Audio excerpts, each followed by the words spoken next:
이 노예 출신 모세, 노예 출신이었던 모세, 이제부터 이 애국 왕자의 신분으로 승승장구하며 이제 살아가게 됩니다. 이 11절 바로 직전까지 이제 태어나서 3개월 동안 살면서 어떻게 애국 왕, 이 바로의 공주의 이 양 아들이 되었는지를 다루고 있고, 이제 바로 11절에 들어오면서 이제 이 성장한 이제 모세의 이야기를 우리가 볼 수 있습니다.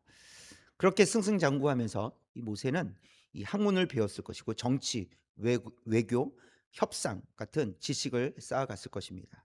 또 통솔자로서 애굽의 왕자이기 때문에 통솔자로서 리더십을 쌓아갔을 거예요. 모세는 이 애굽 왕자로서 자신의 힘과 지위를 스스로 판단하고 사용할 수 있기까지 이제 자라가게 됩니다.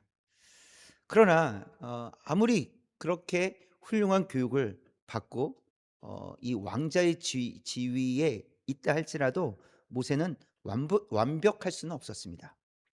다시 문명이 발달하고 힘이 있었던 나라의 왕조였지만, 그러나 모세가 다른 사람들에게 완벽한 사람으로까지 자라가게 된다는 것은 어려운 일이었습니다. 어, 그래서 많이 가졌다고 해서 완벽하게 되는 것은 아니다. 것을 또 우리가 알 수 있습니다. 중요한 것은 가진 것을 어떻게 사용하느냐, 이게 더 중요하죠. 그러니까 많이 가져서 훌륭한 사람이 아니라 내가 가진 것을 어떻게 사용하느냐에 따라 그 결과가 달라질 수 있다는 것을 보여줍니다. 그래서 오늘 본문에 나타난 이 모세의 이야기를 통해서 우리가 붙잡아야 할 것과 또 내려놓아야 할 것이 무엇인지를, 이 두 가지를 함께 살펴보도록 하겠습니다. 그래서 첫 번째, 시작. 성도가 붙잡아야 할 것은 정체성입니다. 모세는 어느 순간부터 자신이 히브리인이라는 정체성을 가지게 되었습니다. 뭐 정확하게 언제다라고 나오진 않지만, 왜냐하면 자신이 애굽의 왕자로 자라가고 있었지만 자신이 히브리 사람이라는 것을 모를 수 없었기 때문에 그래요. 그래서 나는 히브리 출신이다라는 것을 모세는 알고 있었어요. 또 애굽의 공주 이 하셉수트가 자신을 양자로 삼았기 때문에 자신의 출생을 모르지 않았을 거예요. 또 2장 앞에 부분에서 이 모세의 친모 요게벳이 이 유모가 되었다는 것을 언급함으로써 모세는 자연스럽게 어머니의 언어를 듣고 어머니의 언어를 배웠을 거예요. 물론 아기였지만 어머니 품에서 젖을 빨면서 어머니의 음성을 듣고, 그리고 어머니로부터 배움을 받았을 거예요. 그래서 자신의 정체성을 형성하는 것이 그렇게 어렵지 않았을 것이라고 보입니다. 상황과 환경이. 자, 이제 11절에 들어오면서 시간이 많이 흘러 이제 모세가 장성한 후의 이야기를 기록을 하고 있어요. 그래서 11절 말씀을 보시면 읽어볼까요? 시작. 모세가 장성한 후에 한 번은 자기 형제들에게 나가서 그들이 고되게 노동하는 것을 보더니 어떤 애굽 사람이 한 히브리 사람 곧 자기 형제를 치는 것을 본지라. 아기였던 모세, 그리고 이제 장성한 모세, 그 사이에 어떤 일들이 있었는지는 자세하게 알 수가 없어요. 그러나 이 11절 말씀을 통해서 우리가 알 수 있는 것은 모세는 누구를 형제로 생각했느냐는 거예요. 애굽 사람을 형제로 생각하지 않았습니다. 히브리 사람을 형제로 생각하고 있었다라는 것이죠.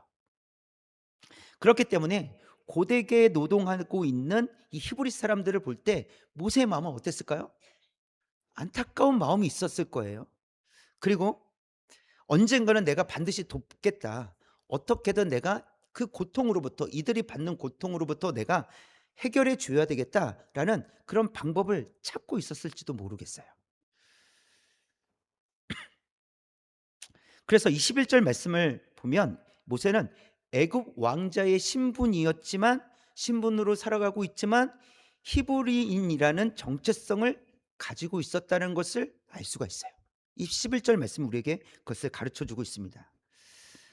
이런 정체성이 없었다면, 모세에게 이런 정체성이 없었다면 이 히브리 사람들을 유심히 살펴볼 필요가 없었겠죠. 관심이 없겠죠. 또 애굽 사람이 히브리 사람을 때리는 것도 신경 쓰이지 않았을 거예요. 그러나 그렇게 폭력을 당하고 있는, 그렇게 맞고 있는 히브리 사람을 볼 때 모세는 이 안에서부터 참지 못했던 거예요. 그래서 모세의 눈에는 이 히브리 사람들이 자꾸 신경이 쓰이기 시작을 한 것이죠. 이것이 지금 모세가 '나는 누구인가?' 이런 고민 속에서 '애굽의 왕자이지만 나는 히브리 사람이야. 히브리 출신이야.'라는 그런 정체성을 가지고 있었다는 것을 보여주는 것입니다. 여러분, 우리가 그리스도인으로 살아간다는 것은 이 모세가 신경 쓰이는 것과 비슷합니다. 왜냐하면 우리는 이 땅을 밟고 살아가고 있지만 우리 소속은 어디예요? 하나님 나라잖아요. 하늘이에요, 하늘. 그래서 우리는 이 땅에서 살아가고 있지만 하늘에 속한 자들, 우리의 정체성은 저 하늘에 있단 말이에요. 하나님 나라에 있습니다. 그러니까 하늘이라는 우리가 죽어서 가는 나라를 의미하는 것이 아니라 하나님이 통치하시는 곳을 의미하는 것이에요. 하나님께서 다스리시는 곳을 의미하는 것인데, 그래서 우리가 이 땅에서 살아가고 있지만 하나님의 통치를 받는 우리는 무엇이 신경이 쓰일까요? 누가 신경이 쓰일까요? 하나님을 알지 못하고 죽어가는 영혼들이 신경이 쓰이는 거예요. 그래서 우리는 그들을 잘 알지도 못하면서, 물론 알고 있는 가족들, 주변의 이웃들, 친구들도 있겠지만 그 외에 잘 알지도 못하는 사람들을 위해서도 우린 기도해요. 왜죠? 우리의 관심은 거기에 있기 때문에 그래요. 그러니까 우리의 소속이 하나님 나라에 있기 때문에 자꾸 신경이 쓰이는 거예요. 지금 당장 우리가 무엇을 못해도 자꾸 신경이 쓰이는 거예요. 그래서 기도하는 거예요. 또 누가 자꾸 이게 시선에 들어옵니까? 신앙생활을 하는 그리스도인들이 자꾸 시선에 들어와요. 그래서 신앙생활 잘하고 있으면 너무 잘했다고 막 기특해 보이고 막 격려해 주고 싶어요. 또 잘하고 있지 못하면 어떻습니까? 안타까워하는 마음으로 기도해 주고 싶은 마음이 드는 거예요. 저러면 안 될 텐데 내가 기도해야 되겠다, 이런 마음이 드는 거예요. 왜요? 누가 알려주지도 않고 누가 하라고 하지도 않는데 왜 신경이 쓰이냐는 거예요. 왜 신경이 쓰입니까? 우리가 이 땅에서 다른 사람들과 마찬가지로 이 땅을 밟고 살아가고는 있지만 우리는 하나님께 속해 있기 때문에 그래요. 그러니까 자꾸 신경이 쓰이는 거예요. 믿지 않는 사람들이 자꾸 신경이 쓰는 거예요. 그 생명에 대한 관심이 있는 거예요. 또 믿음에 대한 관심, 하나님의 뜻, 또 하나님의 은혜와 하나님의 인도하심에 대한 그런 관심을 계속해서 갖는 거예요. 이와 같은 관심, 이 관심은 하늘에 속한 성도들에게 매우 중요합니다. 매우 필요한 거예요. 저와 여러분들에게 필요한 것입니다. 그래서 히브리서 10장 24절 25절 말씀 볼까요? 시작. 서로 돌아보아 사랑과 선행을 격려하며 모이기를 피하는 어떤 사람들의 습관과 같이 하지 말고 오직 권하여 그날이 가까움을 볼수록 더욱 그리하자. 서로 돌아보아 사랑과 선행을 격려하래요. 근데 언제까지요? 주님께서 다시 오실 그날까지, 또 그날이 가까움을 볼수록 더욱 그리하자, 이렇게 말씀하고 있어요. 근데 그날이 가까워진다는 것은 무엇이냐면 점점 믿음과 소망을 잃어가는 세대를 보게 된다는 거예요. 하나님을 떠난 세대들 자꾸 보게 된다는 거예요. 마지막 때가 얼마 남지 않았구나.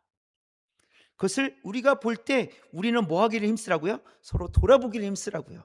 사랑과 선행을 서로 격려하기를 힘쓰라고 우리에게 말씀해 주고 있습니다. 이렇게 할 수 있는 사람이 누구입니까?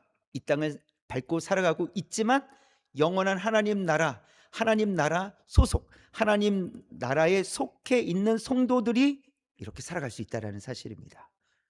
우리는 하나님 나라 백성이기 때문에 우리의 관심, 우리의 정체성은 이 땅에 있는 것이 아니라 하나님 나라에 있기 때문에 그렇다라는 거예요. 그래서 이와 같은 성도들에게 히브리서 10장 23절에서 이렇게 말씀하십니다. 시작. 또 약속하신 이는 믿으시니 우리가 믿는 도리의 소망을 움직이지 말고 굳게 잡고 가라는 거예요. 흔들리지 말라는 것입니다. 우리가 영원한 하나님 나라를 바라보면서 하늘에 속한 성도로서 우리가 살아갈 때 흔들릴 만한 일들이 많이 있었다라는 거예요. 우리를 흔들어 놓는 일들이 많이 있다라는 것이죠. 그러나 흔들리지 말고 소망을 굳게 잡고 나아갈 것을 우리에게 말씀해 주고 있습니다. 그러나 때로는 우리는 믿음이나 소망이 흔들릴 때가 실제로 있습니다. 여러분, 우리가 언제 막 믿음이 흔들리고 소망이 잘 보이지 않고 그렇습니까? 악한 세상을 하나님께서 지켜만 보시고 침묵하시는 것처럼 보일 때, 그럴 때 자꾸 믿음이 흔들릴 때가 있어요. 하나님 어떻게 가만히 계십니까? 이런 것 때문에 마음이 좀 힘들 때가 있어요. 또 나에게 직접적으로 감당하기 어려운 고난이 찾아왔을 때, 그때 소망이 자꾸 흔들리고 믿음이 흔들리게 되기도 합니다. 또 기도 응답이 되지 않을 때, 또 나에게 아무런 변화가 일어나지 않을 때, 뭔가 하나님의 도우심이 없는 것처럼 느껴질 때, 그럴 때 우리는 힘이 들고 우리 낙심하게 되기도 합니다. 사실 이런 일 외에도 여러 가지 일들로 우리는 낙심하게 될 때가 있어요. 어려운 일들이 있습니다.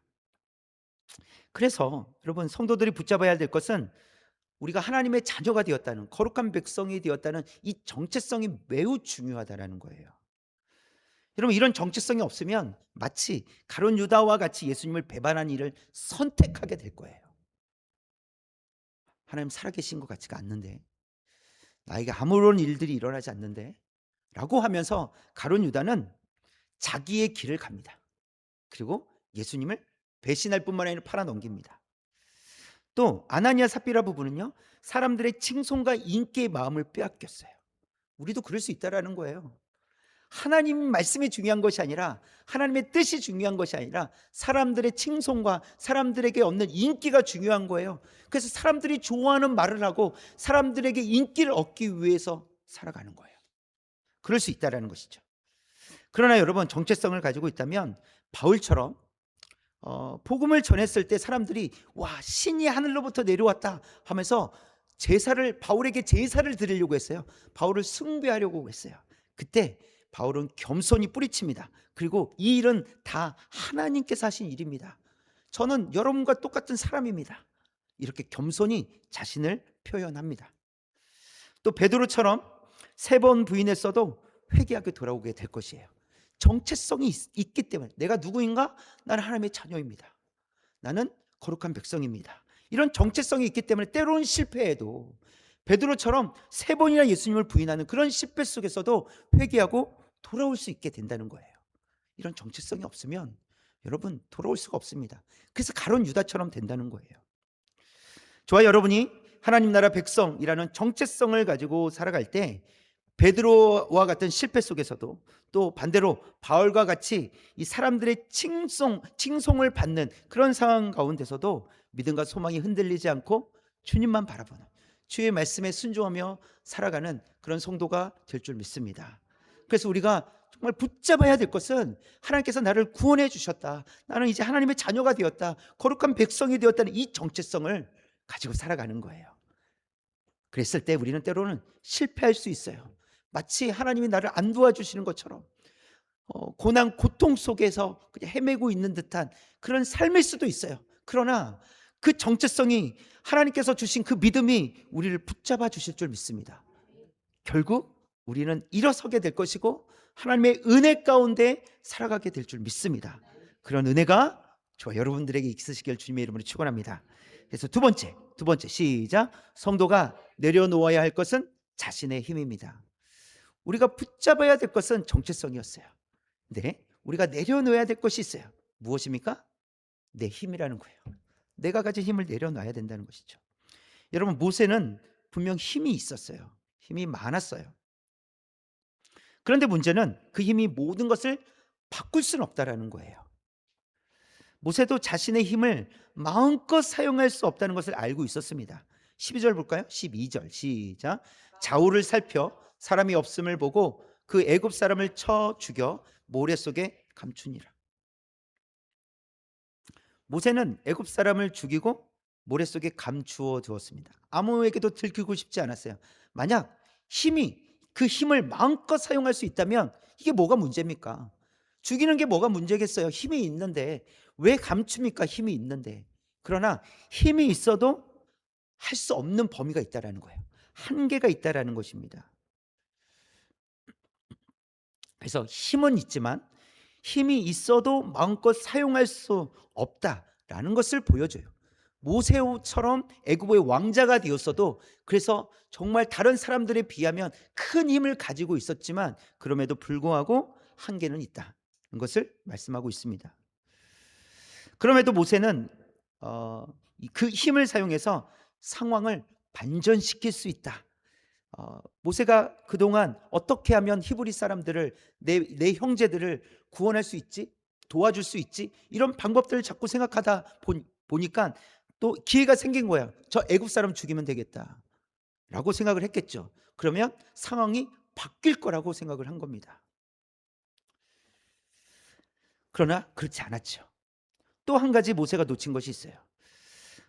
히브리 사람들의 마음을 아직 얻지 못했다라는 것을 모세는 알지 못했어요.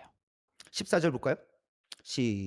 붉은 글씨 시작. 그가 이르되 누가 너를 우리를 다스리는 자와 재판관으로 삼았느냐? 아니 모세는 지금 히브리 사람을 도우려고, 아니 싸우고 있으니까 좀 화해시키려고 중재자가 되어주려고 했는데 그 히브리 사람들이 지금 뭐라고 이야기합니까? 누가 당신을 우리를 다스리는 자와 재판관으로 삼았느냐? 모세를 인정하지 않았다라는 거예요. 모세의 힘을 인정하지 않았다는 것이 아니라 모세는 힘이 있는 게 맞죠. 애굽의 왕자였으니까. 그러나 그 모세를 받아들이지 않았다라는 거예요. 뿐만 아니라 모세는 완전 범죄라고 생각을 했는데 애굽 사람을 죽인 그 일이 들통나고 말았다라는 것이죠. 그래서 두 가지예요. 그 문제가 그러니까 숨기려고 했는데 숨겨지지 않았다라는 것. 그 들통나게 됐다는 것과 또 히브리 사람들이 모세를 고마워하지 않는다는 거예요. 인정해주지 않았다라는 것을 보여줍니다. 아마 이 히브리 사람들이 볼 때에는 모세가 자기 편이 아니라고 생각했을 거예요. 힘 있는 권력자의 모습으로만 비춰졌을 거예요. 힘이 있으니까 저러다가 또 언제 변할지 알 수 없다, 뭐 이런 생각을 하지 않았겠습니까? 그러니까 모세는 힘이 완전히 그 힘 때문에 완벽한 사람도 아니었을 뿐만 아니라 그리고 자기가 형제라고 생각했던 히브리 사람들을 도우려고 했지만 그들은 모세를 인정해 주지 않았다라는 것이죠. 아마 모세는요 자라가면서 자신이 가진 힘으로 세상을 바꿀 수 있다는 확신이 점점 높아졌을 거예요. 왜요? 내가 왕자로서 자라가다 보니까 힘이 생기잖아요. 많은 것들을 알게 되잖아요. 내 아랫사람이 누군지 알게 되잖아요. 그래서 아마 더 확신하면서 승승장구하면서 그렇게 자라갔을 거예요. 그러나 그럼 베드로를 생각해 보십시오. 베드로가 예수님을 지키겠다고 칼을 휘둘렀잖아요. 근데 그 베드로와 다를 게 없다라는 거예요. 베드로는 겨우 몇 명의 귀만 잘라냈어요? 한 명이. 예수님을 지키겠다고 한 명의 귀만 자를 수 있었어요. 아니 또 모르죠. 더 했으면 몇 명 더 상처를 줄 수 있었겠죠. 그러나 베드로가 가지고 있었던 힘은 매우 작은 것이었어요. 아무리 예수님을 지켜보겠다고 할지라도 그 힘으로는 할 수 없는 일이 너무 많았습니다. 여러분, 우리가 가진 힘은 한계가 있습니다. 우리가 할 수 있는 것은 한계가 있어요. 물론 우리의 열심은 필요합니다. 우리는 열심을 다해야 돼요. 최선을 다해야 돼요. 그러나 우리의 열심이 항상 좋은 결과를 가져오는 것은 아니라는 거예요. 우리가 최선을 다했어도 우리가 원하는 만큼 좋은 결과가 나오지 않을 수도 있다라는 거예요. 예수님의 제자들은 누가 더 열심을 가졌는지 서로 따져가면서 더 높은 자리에 가겠다고 서로 다투기 시작을 합니다. 여러분 생각해 보세요. 내가 더 많이 했어. 아니 내가 예수님을 위해서 내가 예수님을 더 많이 따라다녔어. 시간적으로 내가 더 길었어. 뭐 이런 얘기를 하면서 자기에게 유리한 것들을 막 얘기할 거예요. 그렇죠? 얘기했을 거예요. 그리고 나는 예수님을 위해서 나는 더 열심히 할 수 있어. 나는 최선을 다할 수 있어. 그런데 그들에게 나타났던 모습은 무엇입니까? 서로 다투는 것이었어요. 여러분 때로는 이 열심히요 서로 다투게 합니다. 열심히 서로 갈등을 만드는 때가 있어요. 그 때로는 너무 열심히 하는 것도 안 좋아요. 그 열심 때문에 관계가 끊어질 수도 있기 때문에 그렇습니다. 예수님의 제자들을 보세요. 그들은 처음부터 너와 나는 관계가 안 좋으니 싸울 거야 이러면서 했습니까? 아니에요. 말을 하다 보니까 아니야 내가 더 높은 자리를 가고 싶어. 아니야 내가 더 많이 일했어. 내가 주님을 위해서 내가 더 많이 따라다녔어. 말을 하다 보니까 서로 다투게 되는 거예요. 내 열심이 더 많아. 아니야 내 열심이 더 많아. 이런 열심을 서로 재다 보니까 서로 갈등이 일어났다라는 거예요. 우리도 마찬가지 아니겠습니까? 주님은 우리에게 열심을 원하시지만 그 열심 때문에 갈등하는 것은 원하지 않으세요. 그건 분명합니다. 그래서 때로는 너무 열심히 하는 것도 문제가 될 수 있습니다. 그러나 열심히 하지 말라는 것이 아니라 열심을 해야 되겠지만 그 열심 때문에 갈등이 일어난다면 그 열심을 조금 쉬는 게 좋아요. 좀 내려놓는 것이 좋습니다. 그러면 관계는 나빠지지 않잖아요. 어, 모세가 실수한 모세가 실수한 것은 자기 힘으로 문제를 해결하려고 하고 자기 힘으로 사람들을 얻으려고 했다라는 거예요. 내가 할 수 있다라고 생각한 거예요. 내가 하면 이 문제를 해결할 수 있어. 내가 하면 사람들을 내가 모을 수 있고 내가 사람들을 내가 도울 수 있고 내 편으로 만들 수 있어 라는 생각을 했을 겁니다. 그러나 그렇게 그 방법으로 모세가 했잖아요 지금. 그리고 결과가 나옵니다. 했는데 어떤 결과가 나옵니까? 모세는 도망을 쳐야 되는 신세가 되었다라는 거예요.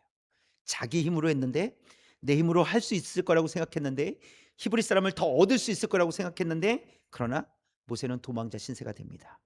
그리고 결국 모세는 그 힘이 꺾이고 말아요. 힘을 다 잃어버리고 맙니다. 오히려 가지고 있던 힘마저 다 잃어버리게 된 거예요. 더 가능성이 있었음에도 불구하고 그 썼던 방식으로 인해 그 방법으로 인해서 가지고 있던 힘을 다 잃어버리게 된 그런 모세를 볼 수 있습니다. 이 성경에 보면 자기의 힘으로 세상을 가져보려고 했던 사람들이 나와요. 뭔가를 해보려고 했던 사람들이 나와요. 그러나 그들의 뜻대로 되지 않았고 또 그들의 힘이 꺾여졌다는 것을 볼 수 있는데요. 창세기 11장 9절에 보니까 처음부터 시작. 그러므로 그 이름을 바벨이라 하니 이는 여호와께서 거기서 온 땅의 언어를 혼잡하게 하셨음이니라. 여호와께서 거기서 그들을 온 지변에 흩으셨더라. 바벨탑을 쌓아 올린 사람들의 이야기예요. 하늘 꼭대기까지 쌓아서 어떤 사람이 되고 싶었어요? 하나님과 같은 사람이 되고 싶었어요. 하나님처럼 되고 싶었어요. 근데 그들의 꿈은 이루어지지 않습니다. 왜요? 하나님께서 그들을 온 지면에 흩으셨기 때문에 그렇습니다. 또 열왕기하 19장 35절 시작. 이 밤에 여호와의 사자가 나와서 아수르 진영에서 군사 18만 5천 명을 친지라. 아침에 일찍 일어나 보니 다 송장이 되었더라. 18만 5천. 이 아수르 군사 18만 5천 명이 하룻밤 사이에 어떻게 됐습니까? 송장이 되었어요. 다 전멸해 버렸습니다. 그리고 위세등등하던 이 아수르의 왕, 이 왕도요 사네립인데 이 왕도 피살을 당하게 돼요. 그래서 죽음에 이르게 됩니다. 그 전까지는 너무 위세등등했어요. 하늘을 찌를 것 같은 그런 사람이었습니다. 그러나 그의 군사들도 하룻밤 사이에 다 송장이 되었고요. 그도 피살을 당하게 됩니다. 또 여호수아 7장 3절 볼까요? 시작. 여호수아에게로 돌아와 그에게 이르되 백성을 다 올라가게 하지 말고 2, 3천 명만 올라가서 아이를 치게 하소서. 그들은 소수이니 모든 백성을 그리로 보내어 수고롭게 하지 마소서 하므로 지금 이 아이성과의 전투인데 이 아이성 전투 전에 어디와 전투를 했어요? 어디에서 전투를 했습니까? 이 여리고성에서 전투를 했어요. 근데 하나님께서 여리고성을과 전투할 때 어떻게 하라고 했어요? 매일 한 바퀴씩 돌아라. 일곱째 날은 7바퀴를 돌고 7바퀴 돌 때는 소리를 치며 외쳐라. 그리고 우르르 무너졌잖아요. 야, 이 이스라엘 이 백성들 입장에서는 야 이거 전쟁할 만하다 이런 생각하지 않았겠습니까? 그리고 이제 아이성과의 전투에서 이때 보니까 뭐라고 얘기합니까? 2, 3천 명만 올라가서 아이를 치게 하소서. 이렇게 생각한 거예요. 스스로 판단한 거예요. 아유 여리고성에 비하면 아무것도 아닌 것 같아요. 그래서 2, 3천 명만 올라가서 싸워도 충분히 이길 수 있습니다. 이렇게 이야기하는 것이죠. 이것은 교만한 마음이었습니다. 마치 자신들의 힘으로 여리고성을 무너뜨린 것처럼 생각했다라는 거예요. 그러나 그렇지 않죠. 하나님께서 여리고성을 무너뜨리신 것이죠. 그래서 이 아이성과 2, 3천 명만 올라가서 싸웠는데 문제는 졌다라는 거예요. 이기지 못했다는 것입니다. 그제서야 이스라엘 백성들은 두려워합니다. 여러분, 이 성경에 나오는 이야기에서만 이런 일이 일어날 거라고 생각되지는 않습니다. 우리가 살아가는 세상 속에서도 자기 힘으로 뭔가를 이뤄보려고 하는 그런 사람들의 이야기. 그러나 그런 상황 속에서 실패했던 이야기가 얼마나 많겠습니까? 실패담이 얼마나 많겠어요. 내가 그렇게 애썼는데 안 되더라. 내가 최선을 다했는데 안 되더라. 이런 이야기들이 얼마나 많겠습니까? 그런데 이런 이야기가 끊이지 않는 것은 왜 그렇겠습니까? 나는 다른 사람들과 달라. 다른 사람들은 그렇게 실패했지만 나는 실패하지 않을 거야. 라는 생각을 했겠죠. 그러니까 과거의 일로 끝나는 것이 아니라 지금도 앞으로도 계속해서 이런 실패담이 나올 거라는 거예요. 왜요? 나는 할 수 있을 거야. 다른 사람들은 밀어내서 그런 거야. 나는 지혜로우니까 나는 할 수 있어. 나는 힘이 있으니까, 나는 지혜로우니까, 나는 똑똑하니까, 나는 더 최선을 다할 거니까 나는 할 수 있어 라고 생각하지 않겠습니까? 그러다 보면 계속해서 이 실패를 반복하게 될 수밖에 없습니다. 그러나 우리 예수님은 어떻습니까? 우리 예수님은 힘으로 하지 않으셨어요. 오직 하나님의 말씀에 순종하셨는데요. 마태복음 26장 52절 베드로에게 이렇게 말씀하십니다. 시작. 이에 예수께서 이르시되 내 칼을 도로 칼집에 꽂으라. 칼을 가지는 자는 다 칼로 망하느니라. 예수님의 방법은 무엇이었습니까? 우선 칼이 아니었다라는 거예요. 예수님의 방법은 힘이 아니었다라는 것입니다. 힘으로 하시지 않으셨어요. 그리고 그 칼을 집어넣으라 이렇게 말씀하세요. 그리고 예수님은 어떻게 나아가십니까? 성김과 희생을 통해서 결국 십자가를 지시고 나아가시게 됩니다. 그리고 십자가에서 희생하셨어요. 그 다음에 53절 시작. 너는 내가 내 아버지께 구하여 지금 12군단 더 되는 천사를 보내시게 할 수 없는 줄로 아느냐? 내가 힘이 없어서 이러는 줄 아는구나 이렇게 말씀하시는 거예요. 12군단 약 6만 명이에요. 6만 명의 천사, 천군이에요. 천군. 천사 군사들이잖아요.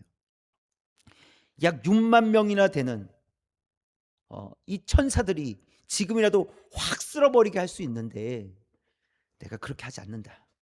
왜요? 예수님께서 왜 그렇게 하지 않으십니까? 세상을 변화시키는 것은 칼이 아니라는 것을 말씀해 주시는 거예요. 처음부터 하나님은 사랑이시라고 말씀하셨어요. 칼이 아니라는 거예요. 힘으로 눌러서 되는 일이 아니라는 것입니다. 예수님께서 보여주시고자 하셨던 것은 사랑이었어요. 사랑. 희생과 섬김이었어요. 또 하나님의 뜻대로 살아가는 것을 보여주시기 위해서 예수님은 그 길을 가셨습니다. 베드로야, 칼을 집어넣어. 칼로 이길 수 없어. 칼로 세상을 바꿀 수 없어. 네가 가진 힘으로는 할 수 없는 일이야. 이젠 너의 힘을 내려놔야 돼. 칼을 집어넣어라. 그리고 온전히 하나님의 말씀대로 순종하며 살아가야 된다. 섬겨야 돼. 사랑이 필요해. 그게 힘이다 라고 말씀해 주십니다. 우리가 다시 모세의 이야기로 넘어와서 그럼 모세는 혈기로만 행동을 했을까? 지금 모세가 실패했잖아요. 도망쳤잖아요. 출애굽기만 보면 모세는 지금 분명히 실패한 게 맞아요. 그러면 모세는 혈기로만 한 것일까? 그런데 놀라운 것은 히브리서에서 보니까 모세를 재해석하고 있어요. 히브리서 11장 24절 25절 27절 연속해서 읽겠습니다. 시작. 믿음으로 모세는 장성하여 바로의 공주의 아들이라 칭함받기를 거절하고 25절 도리어 하나님의 백성과 함께 고난받기를 잠시 죄악의 낙을 누리는 것보다 더 좋아하고 27절 믿음으로 애굽을 떠나 왕의 노함을 무서워하지 아니하고 곧 보이지 아니하는 자를 보는 것 같이 하여 참았으며 이 지금 출애굽기에 있는 말씀과 이 히브리서에 있는 말씀이 너무 다른 거예요. 지금 우리가 출애굽기를 보면 모세는 실패했어요. 자기 힘으로 하려고 했잖아요. 그리고 도망쳤잖아요. 뭔가 우리에게 도움이 될 만한 모범이 될 만한 그런 모습이 없었다는 것이죠. 그런데 놀라운 것은 하나님께서 이 히브리서를 우리에게 주신 거잖아요. 누구 해석이에요? 하나님의 해석이라는 거예요. 그러면 우리가 볼 수 없는 것을 히브리서는 우리에게 보여주시는 거예요. 그때 모세가 어떤 정체성을 가지고 있었느냐는 거예요. 하나님 나라 백성이었다라는 것이죠. 하나님을 위해서 두려워하지 않았다라는 거예요. 또 하나님을 바라보면서 애굽 왕의 그 노함을 무서워하지 않았다. 그래서 그 일을 할 수 있었다라고 우리에게 가르쳐 주고 있습니다. 그래서 우리가 놓치지 않고 보아야 될 것은 모세의 정체성이에요. 하나님의 자신을 나는 하나님의 백성입니다. 나는 히브리 민족이고 히브리 민족의 하나님의 자녀입니다. 하나님의 백성입니다 라고 그는 고백한 것이고, 그리고 하나님의 백성들과 함께 고난받기를 더 좋아했다, 이렇게 말씀하고 있습니다. 그러나 모세는 실패한 게 맞아요. 모세는 실패한 게 맞아요. 왜요? 모세의 방법은 분명히 실패한 거예요. 그러나 모세의 믿음이 꺾이지 않았다는 것을 우리에게 보여주시는 거예요. 모세는 인생이 실패한 인생이 맞아요.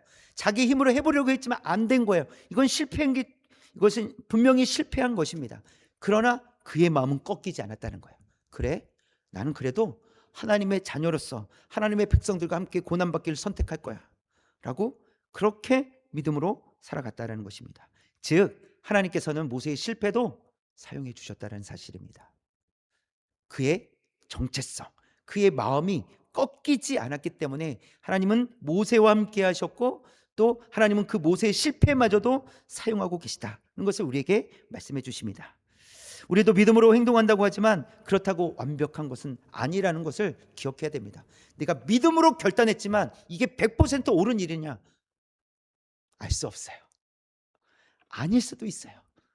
나는 100% 하나님의 뜻입니다라고 선택을 했지만 0% 하나님 뜻일 수도 있어요. 내가 원하는 걸 선택하면서 마치 하나님의 뜻인 것처럼, 하나님께서 나를 이곳에 보내신 것처럼, 나를 지금 이렇게 하나님께서 하도록 하신 것처럼 내 스스로가 해석할 수 있어요. 그래서 우리가 완벽하지 않다는 것을 기억하는 게 좋아요. 내가 아무리 100% 최선을 다해도 이것은 하나님의 뜻이 100%다 아닐 수 있다는 것을 항상 우리가 염두에 두고 살아갔으면 좋겠습니다. 그래서 그렇지 못하면 하나님 말씀이 안 들릴 거예요. 이게 100%인데 무슨 말씀이 더 들리겠어요? 그런데 여러분 1%라도 남겨두면 그 1%의 하나님 말씀이 들려지지 않겠습니까? 하나님 말씀을 듣기 위해서는 내가 결정한 것이 전부라고 생각하면 안 됩니다. 오히려 내 것을 내려놔야 돼요. 그리고 하나님 어떻게 해야 됩니까? 라고 사실은 하나님께 100% 물어야 되는 거예요. 묻지 않았을 때 이스라엘 백성들이 아이성과의 전투에서 패배했잖아요. 무서워서 도망쳤잖아요.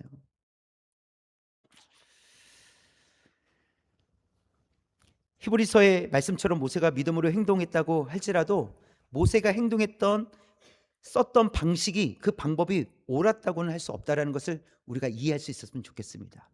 그 방법이 옳았다는 것이 아니라 그 방법은 옳지 않았어요. 그 방법은 모세에게는 도움이 되지 않았어요. 그러나 그 가운데서도 모세는 믿음으로 그 일을 해나갔다는 것이 중요하죠. 그리고 실패했어도 하나님께서 모세의 그 약함을 사용하고 계셨다. 완전히 포기하지 않으셨다.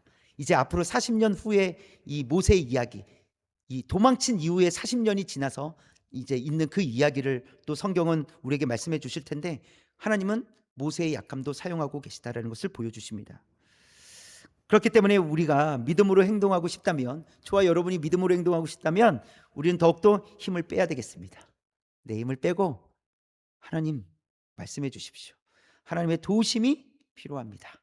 그렇게 기도하며 나아갈 수 있기 원합니다. 예수님께서 베드로에게 칼을 내려놓으라 라고 말씀하신 것처럼 우리가 가진 칼을 내려놓아야 돼요. 우리가 칼이라고 생각하는, 우리가 힘이라고 생각하는 것을 내려놓아야 됩니다.